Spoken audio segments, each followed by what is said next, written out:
Mike Davenport, Here. Christopher Espinoza, Here. Cheryl Fuller, Here. Jenny Hagstrom, Here. Terry Pavasich, Here. Joanna Vasquez Drexler, That didn't Nancy sound good. Kupka, Here. Luca Klauskas, Here. and Caitlin Vincent. Here. Thank you. Let's please stand.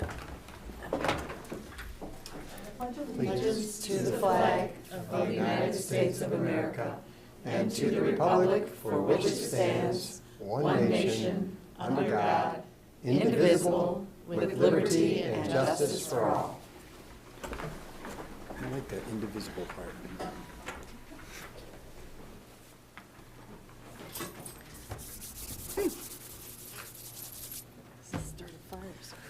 The first thing on order is we need a motion for the Board of Education to approve the minutes of the February 27th, 2023 business meeting, the February 27th, 2023 closed meeting, the March 6th, 2023 workshop meeting, and the March 6th, 2023 closed meetings.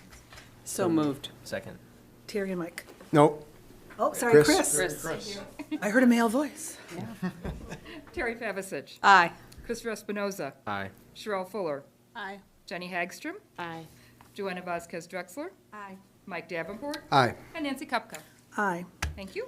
Minutes carry. Okay, we're going to move on to the first reception of visitors. Do we have any? Julie, no I have comments? no slips. No slips. So we'll move immediately on to the recommendations and reports of the superintendent, staffing and curriculum overview. All right, I'm getting there, I'm getting there. All right, I'm gonna invite Rob forward.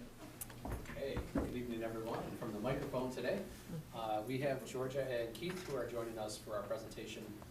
We are prepared tonight to give you our recommendations for our staffing and our sectioning for next school year. We made it through our course request cycle for the students and figuring out which courses we're going to be able to run and how we'll staff those. Also looking at the additional needs at T99 as that program is growing. Adding into our PATH program to make that a full 1.0 at our buildings. So when we look at those, in addition to some needs within special services at the buildings, we're overall down a 2.0 FTE in the district. So we're gonna kind of go through the rounds here. Gina is gonna take us through a brief overview of some particular classes that fall below that 20 line. Georgia and Keith are gonna talk through some talking points about the courses. Scott's available to answer any questions about special services, and then Jeff will close us out with the recommendations around staffing for all of that. So I'll hand it over to Gina. Good evening. This year, we have an increase in the number of courses that are recommended for cancellation due to low enrollment. We had a few students who wanted to take the course next year. And while it's up from last year when we only had 7, we have 11 for next year. It's really pretty typical. In fact, many years before that, we've averaged from 14 to 17. In 21-22, we came to you with 14, and the year before was 17.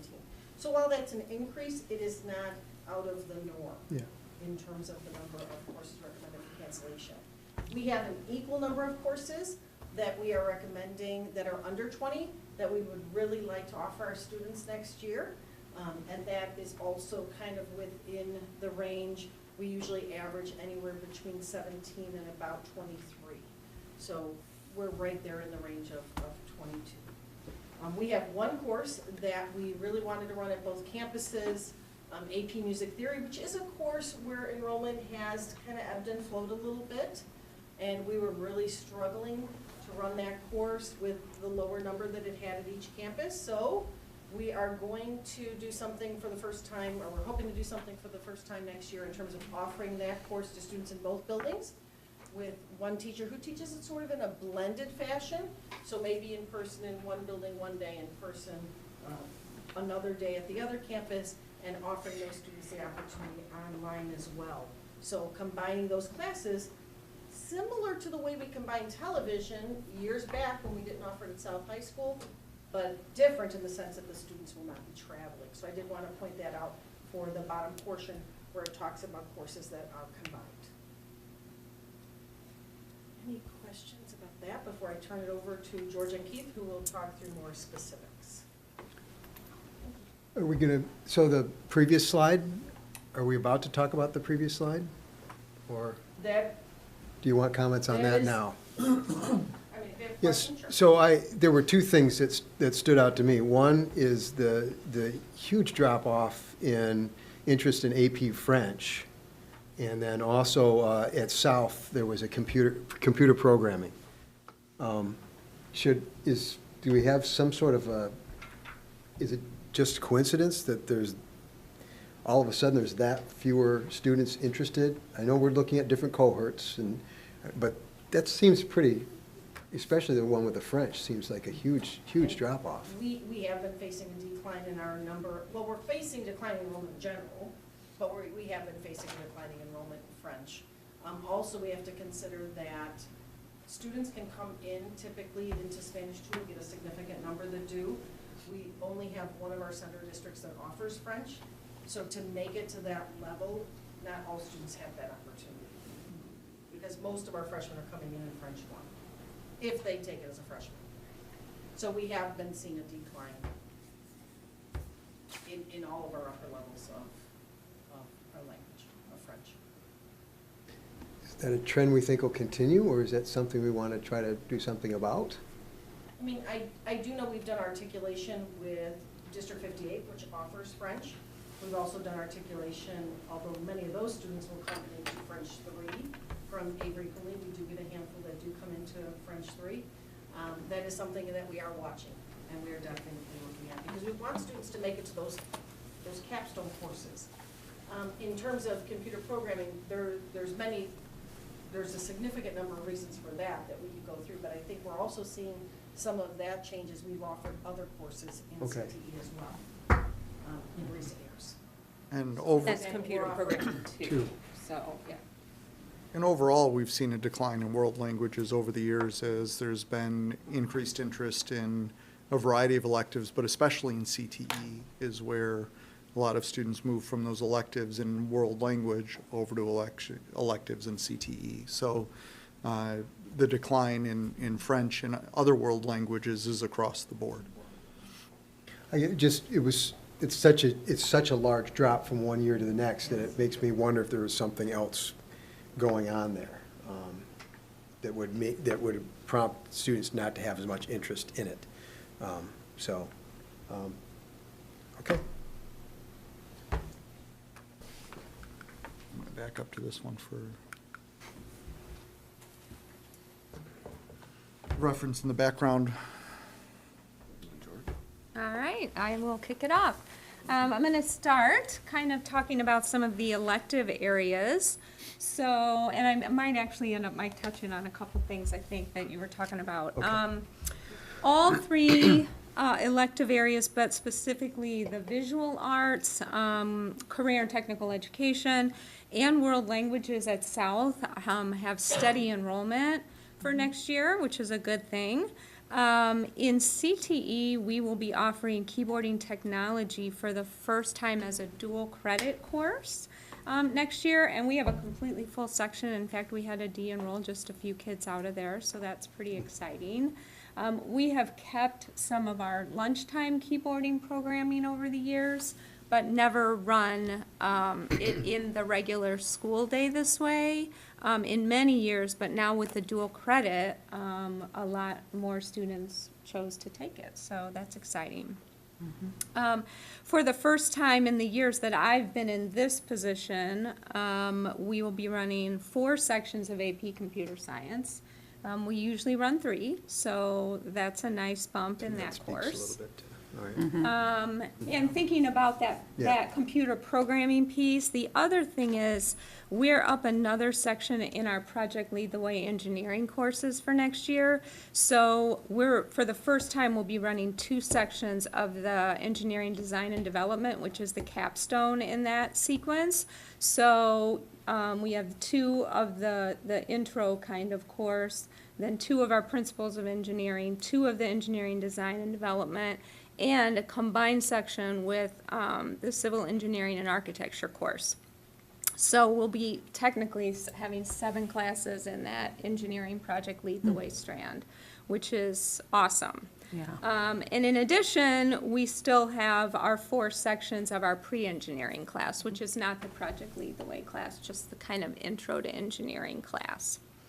And then at South, for the first time in a while, French and German are stable. We've been kind of losing kids there.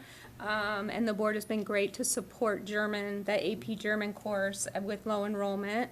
We're going to run a little bit different it still has a very low enrollment, but we're running a different kind of combination there. So that we didn't have to have it under 20, it'll be a larger course. And we actually added a course of Spanish for next year, which we haven't gone up there in a little while. So that's all good news in the elective areas. Kind of talking about some of the newer pieces that you guys will be familiar with. Under Gina and Ryan's guidance, we continue to expand dual credit offerings. As mentioned, we'll have that dual credit keyboarding technology class, and we'll also be running a section of our new dual credit speech communication class. So that's really exciting. That runs out of our English department. You, in December, heard about the new science offerings. They can continue in the same sequence, or they can choose a different sequence. And the Earth and Space Science course is extremely popular. We have 15 sections of regular Earth and Space Science and 3 sections of honors Earth and Space Science for next year. So the enrollment and the excitement about that class is huge. The science department has done a great job of promoting that. At the same time, our enrollment in AP Environmental Science is higher than it's ever been. We'll have a 5th section of that. And our enrollment in the new Environmental Sustainability course is up. So we'll have another section of that. Our Project Lead the Way Principles of Biomedical Science continues to be really popular. We're adding a 6th section of that. That enrollment has steadily increased over the years that we've been offering that course. And then in order to serve our English learners better, we will be running a section of EL Biology and a section of our new Civics, Economics, and Society course in Social Studies for the English learners. Couple other just points of interest in social studies. Our AP economics courses, both macro and micro, are also dual credit courses, so students can elect either or both technically. And the enrollment is growing in those courses, which is really exciting. And finally, I wanted to mention that we will be adding in our special services department a 6th multi-needs classroom next year. So that program continues to grow, which makes sense because T99 continues to grow too. So those are kind of the South highlights for this go around. Any questions from Georgia before we move to Keith? It's kind of off base, just, it's, if you know, you know, but it's not. I'm just curious, for like our STEM, all of our STEM programs, like the biomedical, do we have a sense of how many people who do go on to university go into, like, biomedical sciences? Do we? You know, I track that at all? don't, honestly. I wish I did. We do a lot of senior exit surveys. I don't know if we have specifically asked anything about that or if the science department has ever. Just with all the engineering Yeah, classes it would be we do, the really biomedical interesting to classes. know. Yeah, because the Project Lead the Way courses in both areas have been really popular. It's great, thank you, George. Sure. All right, Keith, your turn. Over at North High. Okay, so one thing I want to highlight, I'll start with some core classes and then move into the fine arts and the electives. So in math, I'm really excited to share that specifically in the Math 3 area, we're seeing a shift in our sections. So we're seeing a shift that's moving from the S courses into the more general math and then also the honors and up towards the AP. So we've seen an increase in our math students. I was looking at the cohorts actually moving up. So we're seeing an increase next year. We're going to be adding another cohort for a group of, we're up by 28 students in just math that are moving from S into math, and then 26 that are moving up into honors. So there's a shift there, which is really neat. And we're also adding one more section of Calc BC of AP. So that's a really nice shift to see for our math department in their conversations with students and pushing them ahead. Earth and space science, and just like at South, is very popular. We're going to be running 8 sections with 2 honors sections there as well. So very, very good for our students. I'm also very proud of the social studies department, just like at South, adding the civics, economics, and society EL course brings that total department up to 3 courses that are really focused on our EL students that have those standalone offerings for them. So that's really special for those kids. Our special services, of course, continues to grow at North as well. We grew by 92 course placements over the last year, so that's a big jump in our co-taught sections. Also specifically around our rising 11th graders, that's a very large group of students being served by that group. I believe is the same as South. We're offering support in the third science class, with that addition of the Earth and Space Science. So we'll be supporting in there as well. In fine arts and CTE, some really fun stuff to share there. I was thinking about this today as I was preparing. So we have one ceramics studio that is now booked nonstop all year, both semesters, to the point where we're having conversations with our department chair, Breyer Teague, about the possibility of offering a 0-period course in there for next year for students who are really doing there. So I do credit our teachers in there for really drawing the kids in and engaging them. It's really pretty cool. So that ceramic studio is packed.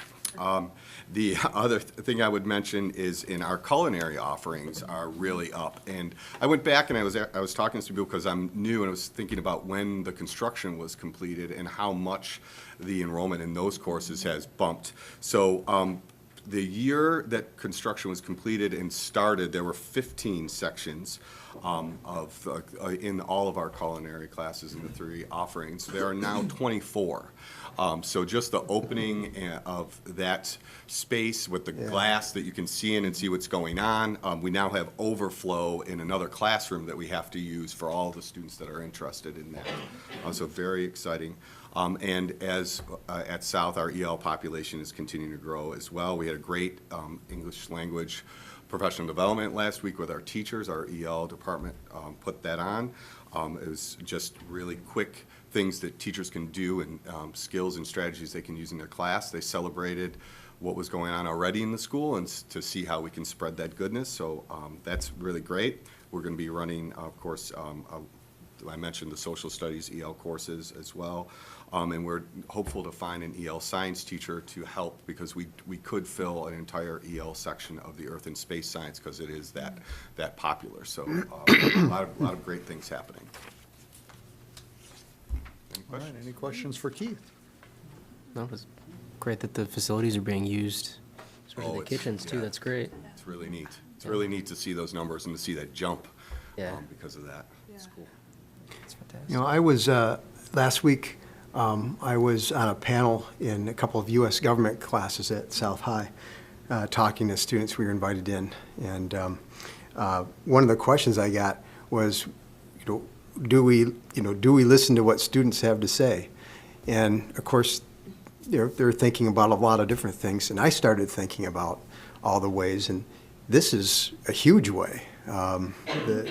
We have an abundance of class offerings, and then we make decisions about how many of those to offer and what we don't offer based on student interest, and this is their way of voting for what they want to have happen.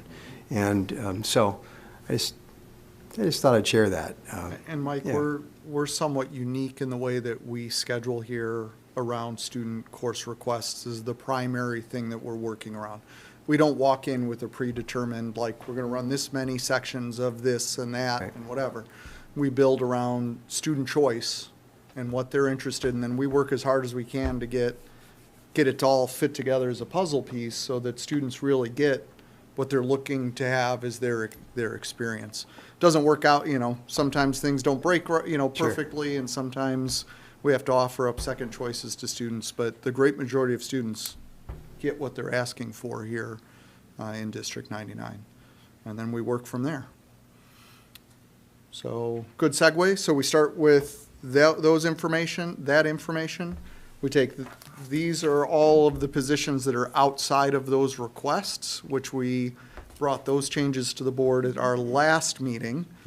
So those two pieces come together in what Rob opened with about total FTE across the district. So full-time equivalent positions is FTE. So 417.1 is a reduction of 2. We do have a slight drop in enrollment, so that reflects that declining enrollment. However, we are increasing support in special education at T99 and within the PATH program. So at this point, I turn it over, I believe Scott's the next person, because that's what we're talking about, are those increases in Yeah, so- special services. Yeah, thank you. So the top two are the, what Georgia and Keith were talking about in terms of North, the co-taught and the directive program, which is for supporting students with emotional disabilities. And then at South, we have obviously the MN program, the 6th classroom, that we're excited about to offer support to students. And, you know, obviously that's in our projection of T99 in the future as it keeps increasing. Those are where the increases are coming from as we keep building our programs at North and South. And then I have the Special Services Coordinator, which is the new position to help support our department chairs, and it's the .4 at North and .6 at South. We have the Special Services Outplace Coordinator that will be working at T99 with Lisa Ballo, who is moving over there as our Director of Special Services, but supporting transition actually physically being there. And then we're also having our Special Services Outplacement Coordinator help out with subbing, which has always been, we've been kind of having North support T99. This will be a great opportunity to have someone just kind of fill in as needed to help that, and that alleviates some of the pressure when we're taking, you know, a staff member away from North High, you know, to help sub at North, so to be at T99. So, and then obviously Rob had mentioned at the beginning, I think all of this, the T99 teacher, which is the increase from this school year to next school year. We will be increasing even more so the next school year with students, so just be on the lookout for another teacher at T99.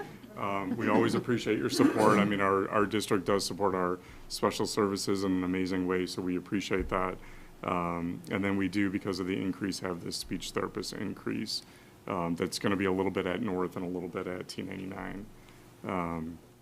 And then we talked about this before, the PATH coordinator increase, which is the .6 at South to make that person a 1.0 and a .4, I'm sorry, flip that around, .6 at North to make that person, Patrick, a full-time in the PATH program, and then at South, Michelle will be full-time with the .4 increase.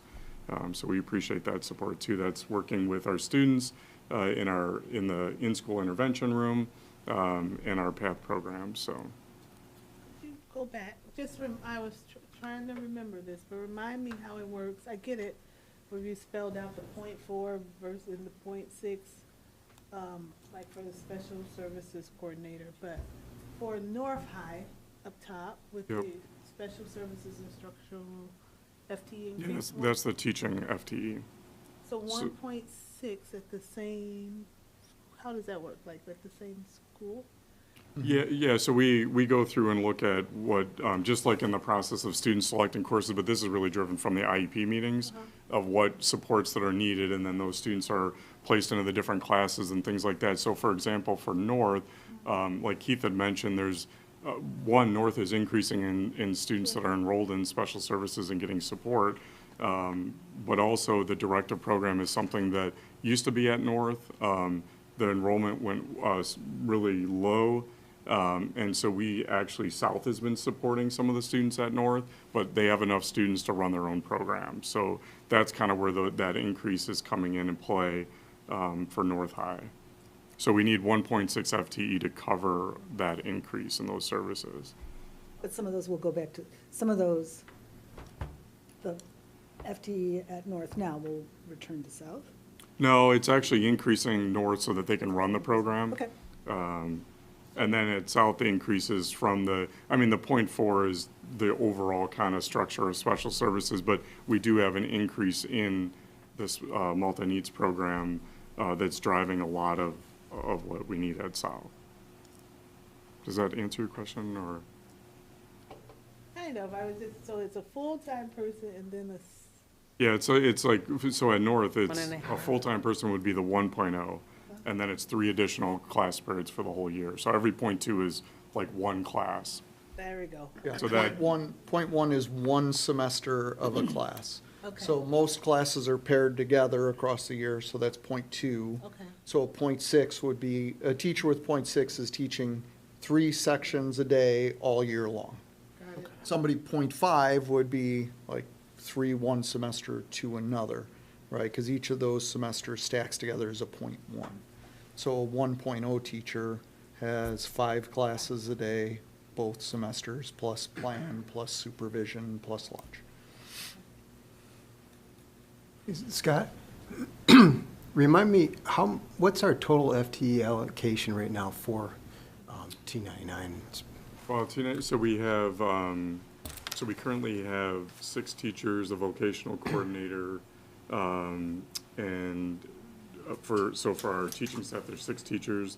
The vocational coordinator is a certified staff member, and then Carolina, who's our T99 coordinator, is a full-time staff member. And then we have our speech therapist that's a certified staff member, that will increase to full-time. She's currently a .8 at T99, so she'll go up to being full at T99 and not supporting North, but then North has an increase to help with the speech support as well. And we put that together with, at North and South, what's the total for special services? So I'd have to go back and look at the number. I could get you that.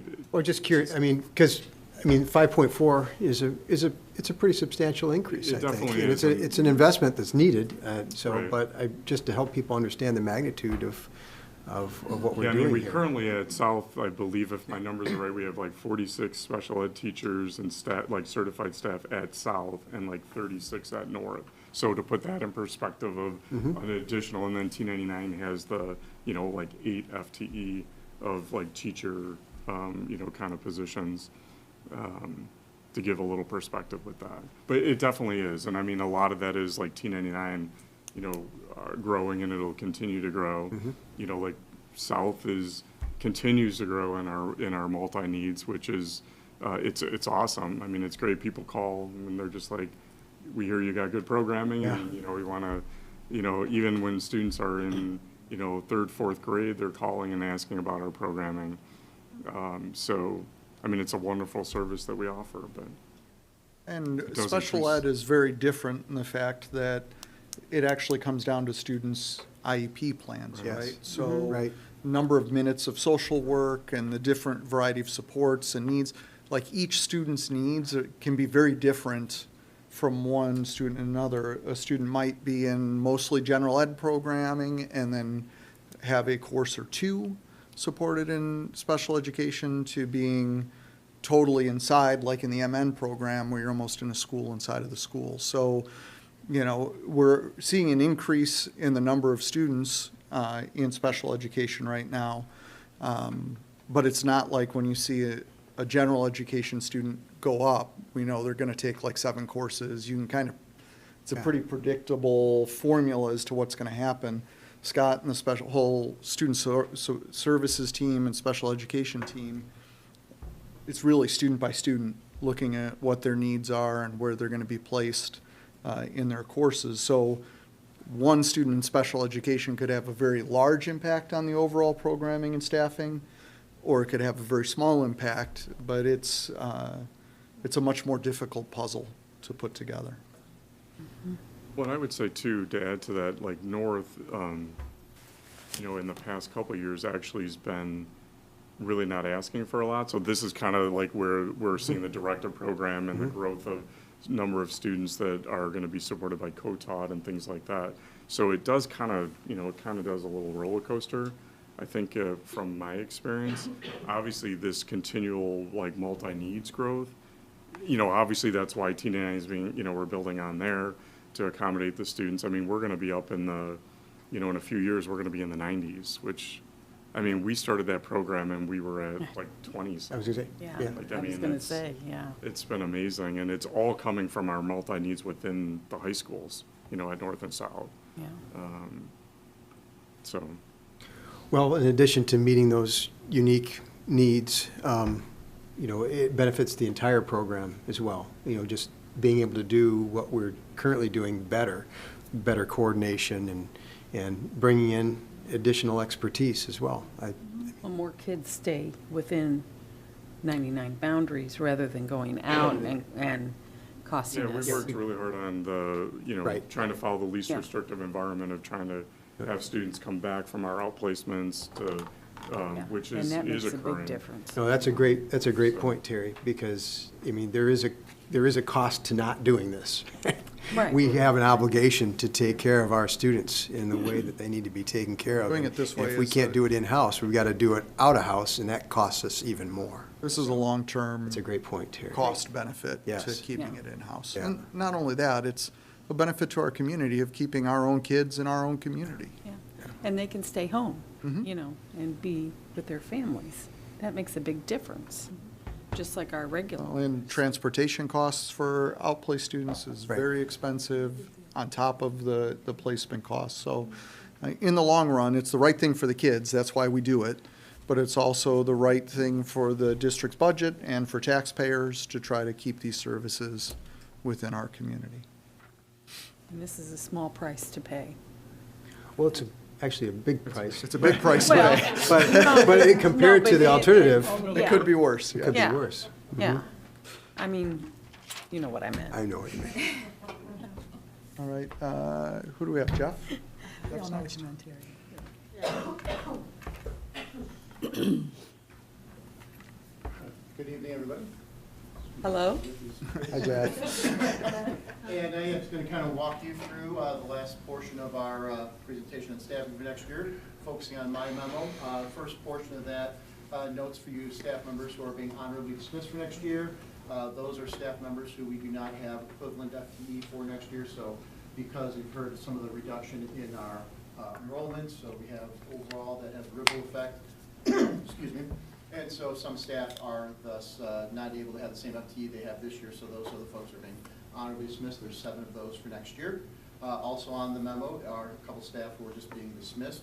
Some people say, why not honorably? That is because those are staff who are being dismissed for other reasons. Honorable is for the reduction in FTE. These other 2 staff members who are listed there are being dismissed because they were filling leave positions which have now expired. And so they would not have been coming back in either situation because of that. So that's the difference there in those 2 things.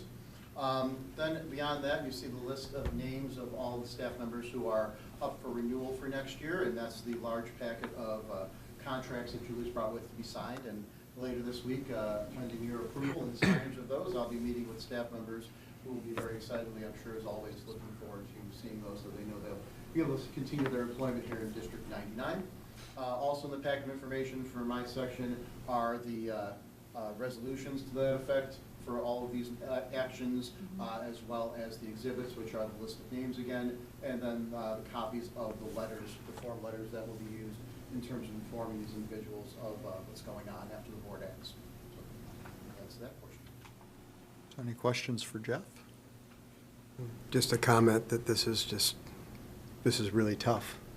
Having to, the honorable dismissals, I have to mention Belford Hernandez here because he's so great, and I'm sure the others are wonderful as well. And, but the student population goes down, and the need goes down, and It's also student interest, as we said, As it we- starts as we- with what the students are requesting. Everything's a ripple effect after that moving through. By no means is an honorable dismissal that anybody was a bad teacher or a poor teacher. It's honorable We didn't have dismissal. work, we don't have work for you. yeah. So then we have to move forward with You it. just hate to lose any good people, because good people are so hard to find, so. There's a lot of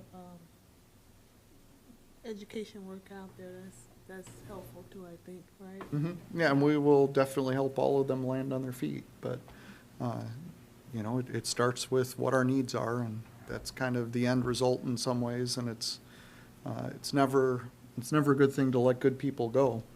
But in the end, we also can't keep staff that we don't have sections for, so. All right, any other questions? All right. Thank you, Keith and Georgia, for joining us this evening. Thank you. Thank you. Thank you. I just want to say thank you, Georgia. This is your last. Yes, right? So thank you. Thanks for the reminder, Terry. Pardon? Thanks for You're the welcome to reminder. come back for this evening next year Yeah, if you'd like. yeah. Okay. She's already gone. She's in her car already. Yeah. I just can't imagine pulling that all Yeah. together. I mean, It's a lot of work. oh, man. I'm sure she'll have the YouTube plugged in. Oh, I'm sure. Yeah, yeah. Yeah, maybe Nancy, you just made, I think, a comment about the amount of work that just went into everything that we, It sounds so cut and dry, but Yeah. it's, It is not. it's not, it's hours and hours and hours. It's literally, of the team you saw today, it's literally 3 straight full days of just that team in the room, let alone all the work of department chairs and counselors and teachers and everybody else behind it. You know, Making this that is what drives the engine here. So an appropriate amount of work goes into that, in making those decisions, so. All right, so turning it over to Rob now for a couple of textbook recommendations for next year. All right, thanks, everybody. Yeah, we have 3 recommendations for textbooks. The first one is for our biology course. The second one is for the new Earth and Space Science course. They need a book for their course. And then the third one is for our personal trainer certification. And as I said in the memo, it goes through a very rigorous vetting process with the teachers, department chairs, the APIs, and Gina. And so these are the ones that they have settled on as their recommendation for you to approve for next year.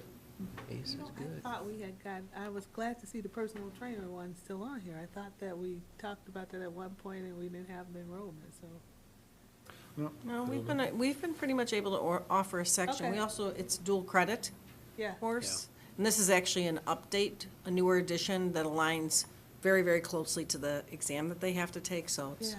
No, that really- was early on when we first started talking about it. yes, so, Oh, we've had, Not recently, right. Yep. But it's great to see. yeah. It's a good class. I took it. There we go. So it's not that new, sure. Well, 2017. I just have one quick question. For the Earth and Space Science, was there a newer edition? I was gonna say that? I think we were all thinking that. did you? Okay. Yeah, so it's interesting because we raised the same question, and I actually just spoke with our representative on Friday afternoon, in fact, and they do not have a schedule to update that book in the near future. So Really? they can't even give a tentative or estimated date. Well, 'cause- Remember, Earth and Space Science doesn't change at the same rate as biology does, right? Oh, It's, I don't know. I think we've come Yeah. across some new things. Well, You know Pluto's a that- planet, it's not, I mean, Yeah. there's, What? We That's asked- messed up, man. Yeah. It's not the same planets that you and I probably went to school with. Sticker on my daughter's laptop. Have you heard about Pluto? That's messed up, So, yeah, That's a good point. okay. There we go. All right, so, I mean, I And just those will ask. yeah, it's a great question. those are still posted for, If somebody would like to review them, they just need to reach out to Rob. I think they're at the library, aren't they? No. No? No, they are You not. didn't, No, most of the textbooks now, especially the ones that are more virtual, the only way to see them is to sit down with somebody and go through them. So it's not like, with They're many not of in the the lobby digital anymore, resources, it's not like something you can put on a shelf. oh, okay. So because of that, we've transitioned to, anybody who wants to see it, they just need to reach out to Rob, and he'll create an opportunity for somebody to review the resource. All right, transportation contracts. These came to the board a month ago. Nothing has changed since then. It's the same details you saw then, but tonight they're back for action. First student is a recommended increase of 6.5? 6.5. And then Sunrise for special education is 6. So they're both in the same kind of ballpark. Any follow-up questions from board members for Dree or Mark since the last time? All right, that's up for action this evening.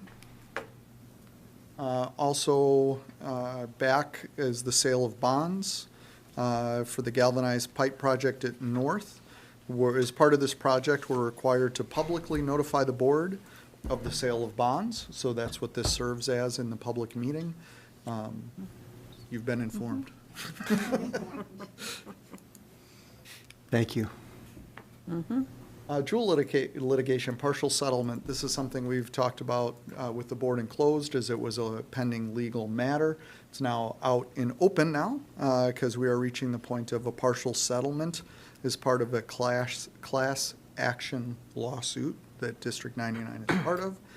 As part of this, we provided evidence of all of the staff resources that went in both supporting the response to vaping, but also then the discipline that goes along with that. As a result of this, this is the first of what will likely be 4 settlements related to this lawsuit. There's a gross offer for District 99 of $114,000, $114,137.11.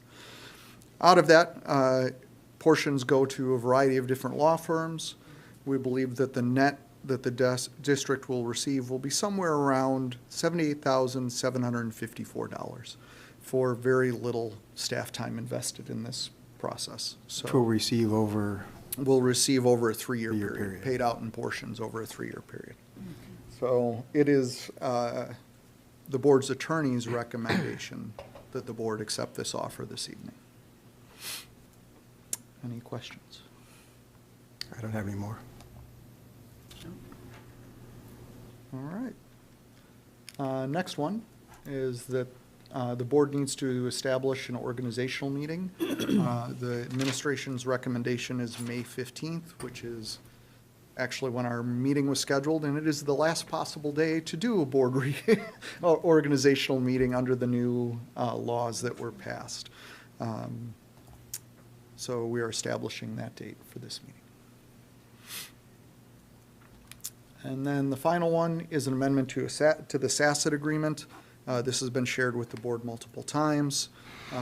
Joanna's been part of these meetings as they've discussed it, but it's really creating 2 different boards. One that's a board of control that's made up of superintendents or assistant superintendents like Scott that are in the room, that have the background knowledge of how special education works and the mechanics of it, doing more of the day-to-day business, and then splitting off a governing board that's looking more at like mission, vision, evaluation, strategic planning, and those kinds of things to reflect more of kind of how the board works within a regular school district. SACID would work very similarly in that way. Everybody that's every district that's a member of SACID would have a representative on the board of control.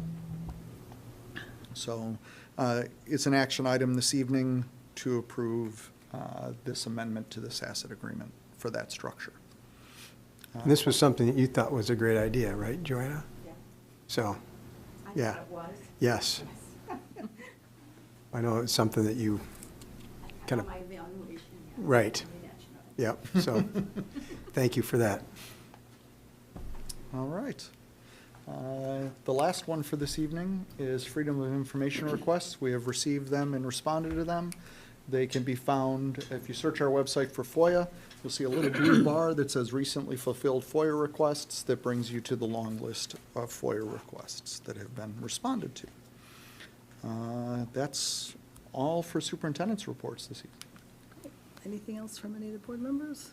Public hearings. Nope, we left that out. Yeah, we're going to go to public hearing. Okay, hearing none, we'll move on to the public hearing. The next agenda item is a public hearing on the proposed reduction in force of teachers. This hearing is held in line with Section 24-12 of the Illinois School Code, which provides for the hearing when the number of teachers to be reduced due to economic necessity is greater than 5 or 150% of the average number of teachers honorably dismissed in the preceding 3 years, whichever is more. While the reductions contemplated later in this evening's agenda are not based on an economic necessity, we are holding the hearing with the intent of giving both the teaching staff and the public notice of layoffs, and the opportunity to express their views. To be clear, the reductions in force contemplated later in this evening's agenda will not impact educational programming and are not based on economic necessity. Rather, these reductions are based on course selections for the upcoming school year. So with that, do we have anybody? This is opportunity for public comment. If anybody would like to address the board, this is your opportunity. You'd have 3 minutes, and it would follow all other rules of public comment. Hearing none? None? Then we will, now do we have to close that, or can we just move on to? We need a So we need a motion to close. the Move we public close the public hearing. Second. hearing. Mike and Sherrill. Thank you very much. Mike Davenport. Aye. Sherelle Fuller. Aye. Jenny Hagstrom. Aye. Terry Pavasich. Aye. Joanna Vasquez Drexler. Aye. Christopher Espinoza. Aye. And Nancy Kupka. Aye. The public hearing is closed. We'll next move to the consent agenda. And before doing so, I'd just like to mention 3 things that are in the consent agenda, Yes. and of course, see if anybody else wants to bring anything else. But we've had 3 donations. Yes. First, we had a donation from Gary, Nick, and Kirsting of some lovely musical instruments.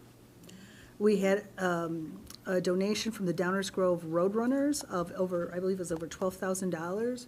Some of the money going to the north, to the south, and to the T99 programs. And we had another lovely donation from G&G Pediatric Dentistry and Orthodontics. So thank you to all of our donors. Greatly appreciated for the community support. Did anybody else have anything they want to bring out of the consent agenda? I just want to say I love the title for 3.58. No. We ended up with a good title. Thank you. Okay, so I need a motion for the Board of Education to approve the consent agenda as presented, which includes, A, the personnel report, 2023 to 2024 full-time renewals, 2023 to 2024 non-tenure part-time renewals, the appointment certified and appointment classified, B, the personnel report, resignations classified, C, the financial pages, D, student trips, E, waiving of first reading and adoption of Board Policy 3.58, 2024 to 25 proposed calendar, G, the Illinois High School Association IHSA membership from July 1st, 2023 to June 30th, 2024, H, the acceptance of donation Gary, Nick, and Brett Kirsting, I, the acceptance of donation from the Downers Grove Roadrunners, Inc., and J, the acceptance of the donation from G&G Pediatric Dentistry and Orthodontics. So moved. I think I heard Joanna and Terry. Thank you. Joanna Vasquez Drexler. Aye. Terry Pavasich. Aye. Mike Davenport. Aye. Christopher Espinoza. Aye. Sherelle Fuller. Aye. Jenny Hagstrom. Aye. And Nancy Kupka. Aye, the consent agenda carries. Now we'll move on to action items. The first action item is we need a motion for the Board of Education to adopt a resolution authorizing notice of honorable dismissal of non-tenured teachers other than final year probationary teachers, and that the president and secretary be authorized to sign same. So moved. Second. Terry and Chris. Thank you. Terry Pavasich. Aye. Christopher Espinoza. Aye. Sherelle Fuller. Aye. Jenny Hagstrom. Aye. Mike Davenport. No. Joanna Vasquez Drexler. Aye. Nancy Kupka. Aye. The motion carries. Next, we need a motion for the Board of Education to adopt the resolution authorizing notice of non-renewal to non-tenured teachers other than final year probationary teachers, and the president and secretary be authorized to sign same. So moved. Second. Terry and Chris. I know it's hard. Who was the second, I said? Chris. Chris. Terry Pavasich. Aye. Christopher Espinoza. Aye. Sherelle Fuller. Aye. Jenny Hagstrom. Aye. Joanna Vasquez Drexler. Aye. Mike Davenport. Aye. And Nancy Kupka. Aye. The motion carries. Next, we need a motion for the Board of Education to approve the recommended textbooks for 2023 to 2024 as presented. So moved. Sherelle and Joanna. Thank you very much. Sherelle Fuller. Aye. Joanna Vasquez Drexler. Aye. Mike Davenport. Aye. Christopher Espinoza. Aye. Jenny Hagstrom. Aye. Terry Pavasich. Aye. And Nancy Kupka. Aye, the motion carries.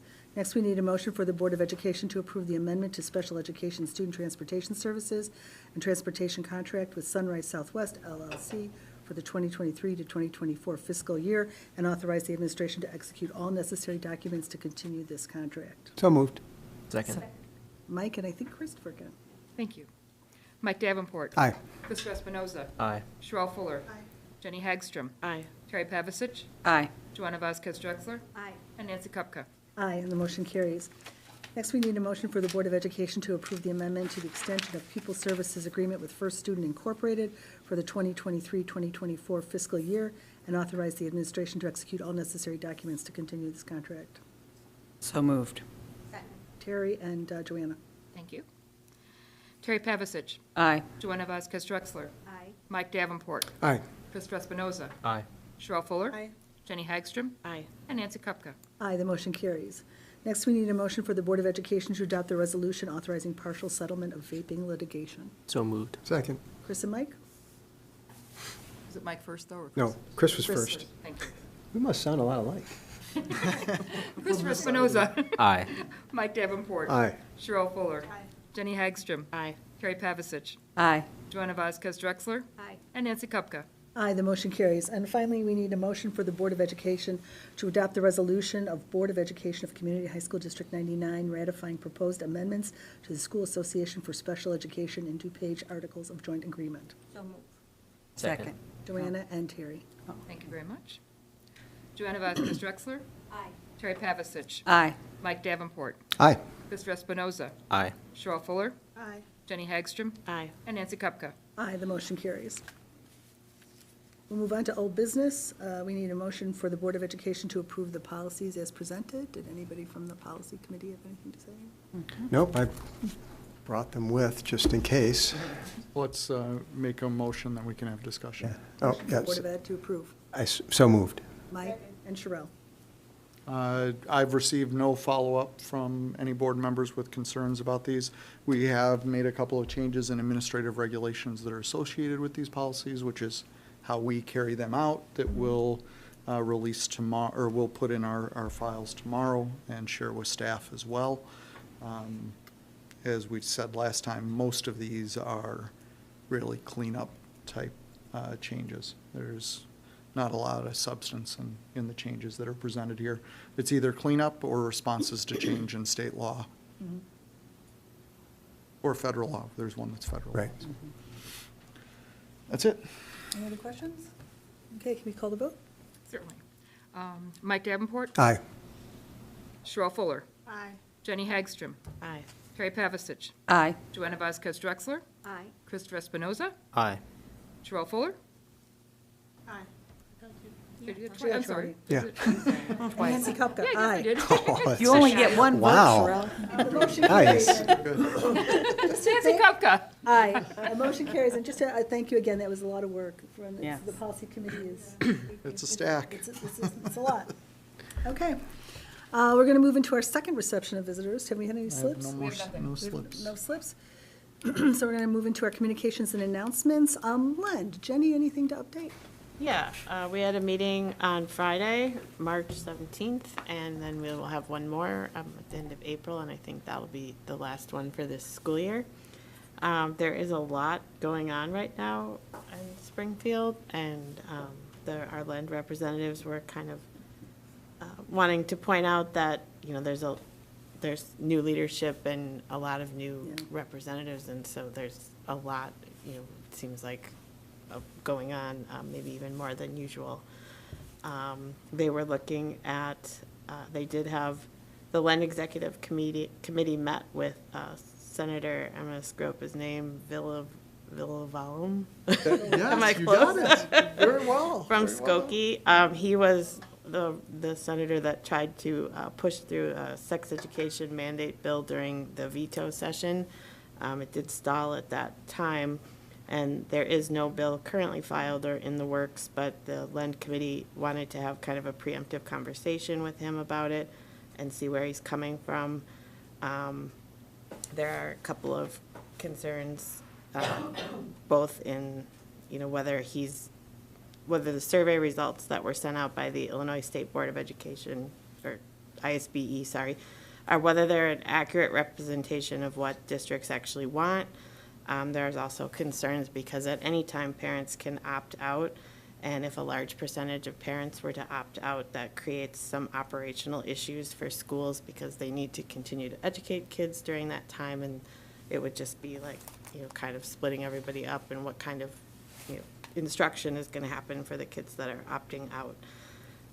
So that is stalled. They wanted to make sure, reiterate that there isn't anything currently being reviewed on that. And then the couple others that they are monitoring are a minimum salary for support staff. They feel like that needs a little bit more discussion because they need more information on the funding source. There's a kosher food bill, which also is getting quite a bit of opposition right now, mostly because they need to address some liability language in the bill. And they also need a state agency that would kind of oversee the bill, and they don't have one presently, and they don't think that any state agency is going to step up to that responsibility. There's a literacy and dyslexia bill that's being worked on, but the way that it's written right now, they don't like it, and they are hoping for more review and discussion. Another bill on discipline that, again, was given an extension for more review. There are some bullying policy bills that relate to cyberbullying predominantly. Those also need review. And then they're still watching a 10-year bill to shift from 4 years to 3. There has been some movement on this bill, but they're still in discussions as to a couple of items. We are trying to move forward with the graduation rate bill, or the bill that kind of Recalculation of graduation. recalculates, the students that are in the transitions type programs so that they aren't altering the graduation statistics. And then there was kind of a confusing bill at the end about cash on hand and how districts need to disclose when they have over a certain amount. And that seems like that's pretty preliminary at this time also. Yeah, overall in that meeting, as Jenny mentioned, the big change is in the past, the list of bills was thinned out before it went to first reading. And it seems as though under the new leadership, any bill went to first reading. And we're still waiting to figure out where the thinning of bills and combining of bills and all of that traditionally happened before we got to this point will occur. There's literally thousands of bills out there right now. So, and we understand that the legislature would like to adjourn early this year. So we're wondering where all of this work will get done in the next month. Yeah, and actually, I think there was a deadline of, the third reading deadline of March 24th for the House and March 31st for the Senate. Yeah. And they're looking at a May 19th adjournment, so it's a very, Wow, that's a cool. compressed schedule. So it'll be something that we'll be closely monitoring with Lend over the next couple of weeks. I hope we get some success on the graduation rate calculation. I know there's been some Graduation talk in the and community. bus bill, those two, the Those two graduation are rate and the bus probably- bill Yeah. are huge for us. Yes. And they're probably the two that are most looking like they're moving forward in what they're addressing, so. And they get paid to do their jobs, and they get to compress their, I mean, well, maybe we should vote, Yeah, yeah, you try to do Yeah. that. Schedule's already been made, Mike. all right, Yeah, yeah, incredible. we'll get right on that. Thanks, Jen. That was very helpful, thank you. Joanna, did you have anything else to ask? I haven't had a meeting since my last report, and so it's on Wednesday. Thanks. Chair? Yeah, we're hashing out our mission statement and our goals, so that's pretty much what our meeting entailed this last time, so we're working on it. Chris, did you have any updates from Association of School Boards? Not the report. Okay. Our upcoming board meetings will be April 10th. We'll have a workshop meeting here at 6:30, and then on April 17th, we'll have our regular business meeting at 6:30 here at the ASC. We are going to be going into closed session. I'll be asking for a motion in a moment, but when we will not be voting on anything when we come out of closed session, so you're welcome to hang around. Other but- than to adjourn. Other than to adjourn, Right. yes, we're gonna vote to adjourn. So I do need a motion for to go into closed session for the appointment, employment, compensation, discipline, performance, or dismissal of specific employees, specific individuals who serve as independent contractors in a park, recreational, or educational setting, or specific volunteers of the district or legal counsel for the district, including hearing testimony on a complaint lodged against an employee, a specific individual who serves as an independent contractor in a park, recreational, or educational setting, or a volunteer of the district, or against legal counsel for the district to determine its validity, and for the collective negotiating matters between the district and its employees or their representatives, or deliberations concerning salary schedules for one or more classes of employees. So moved. Everybody moves? Everybody moves. You gotta pick two. I'm gonna say Jenny and Mike. Okay, thank you. Jenny Haggs. Sorry, but you got a lot of- Mike Davenport. Aye. Christopher Espinoza. Aye. Sherelle Fuller. Aye. Terry Pavasich. Aye. Joanna Vasquez Drexler. Aye. And Nancy Kupka. Aye, motion carries. We will be going into closed session. So thank you for all of our attendees, and we'll take just a few minutes break. We'll be in this room, so we have.